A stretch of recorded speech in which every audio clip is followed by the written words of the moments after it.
আসসালামু আলাইকুম গাইস, আপনারা কেমন আছেন? আশা করি আপনারা ভালো আছেন আর আপনাদের দোয়ায় আলহামদুলিল্লাহ আমিও ভালো আছি। তো গাইস, অনেক দিন ধরে আমার মেয়েটা বলতেছে পোলাও রান্না করার জন্য। তো সব সময় পোলাও চাইল ঘরে থাকে না আর রান্না করতে পারি না, সব ধরনের সবকিছু তো আসলে ঘরে থাকে না। তো আজকে যখন মেয়েটা একদম বেশি বায়না করতেছে পোলাও খাবার জন্য, তো আজকে আমি কি করছি, পোলাও চাইল আনছি, তারপরে ফরমের মুরগি, ডিম, এগুলো সবকিছু একদম কমপ্লিট করি তারপর আমি রান্নাঘরে বসছি এখন রান্না করার জন্য। তো প্রথমে এখানে আমি পেঁয়াজ, রসুন, আদা কুচি, তারপরে এগুলো একটু লাল লাল করি, তারপরে এখানে পরিমাণ মতন পানি দিয়ে দুধ গুলি দিয়ে তারপরে আমি এখানে চাউলগুলা দিয়ে দিব। চাউলগুলা দিয়ে তারপরে ভালো করে লাড়ি পরিমাণ, তারপরে ডাকনা দিয়ে ডাকি দিব। তো আমি তো একদম পুরা ভিডিও দেখাইতে পারলাম না, একটু একটু করে আপনাদেরকে দেখাইতেছি। পাড়ায় এখানে চাউলগুলো ফুড়িয়ে আসছে, আবারও ডাকনা দিয়ে ডাকি দিব, ডিম করে রাখবো যেন চাউলগুলো একটু ফুড়িয়ে আসে।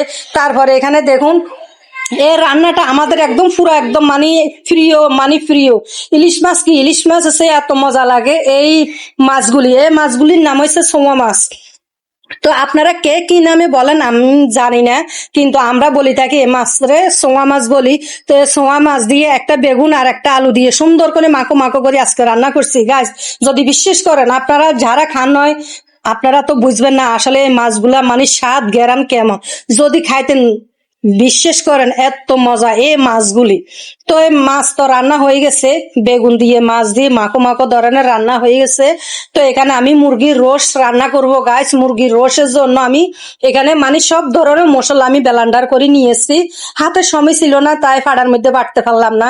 তো একদম সবকিছু আমি ব্লেন্ডার করে লইলাম। তো এই তো তেল গরম হয়েছে, মশলাগুলি ঢেলে দিলাম, ঢেলে দিয়ে তারপরে এলাচি, ডালচিনি, তেজপাতা দিয়ে দিব, দিয়ে ভালো করে আবারও লেড়ে দিব। তো দেখতে পাচ্ছেন আপনারা। তো এই তো এখানে আমি আবার এখানে হলুদের গুঁড়ি দিয়ে দিব, মরিচের গুঁড়ি দিয়ে দিব, তারপরে এখানে ধনিয়ার গুঁড়ি দিয়ে দিব, স্বাদ মতন লবণ দিয়ে দিব, দিয়ে এবার আমি লাড়ি দিব লাড়ি। তারপর এখানে আবার টমাটুমের সস দিয়ে দিব। যখন টমাটুম আপনার দাম কম ছিল তখন আমি সস বানাই আমি ডিবের ভিতরে রাখছিলাম অনেক। তো দেখুন এখানে আমি টমাটুমের সস দিয়ে দিব, কিন্তু এখন বর্তমানে কিন্তু টমাটুমের দাম বেশি। তো যারা যারা এখনো টমাটুমের সস করেন নয় তারা চাইলে এখনো করতে পারেন, আপনার 50 টাকা করে কেজি টমাটুম। তো মশলাগুলি দেখুন কষানো হয়ে গেছে। তো এখানে আলু আমি তেলের মধ্যে বাজি করছিলাম, তো আলুগুলো আমি দিয়ে দিব, দিয়ে একটু টানি কষাই তারপরে যে মাংসগুলি তেলের মধ্যে বাজি রেখেছি সে মাংসগুলি আমি এখানে দিয়ে দিব।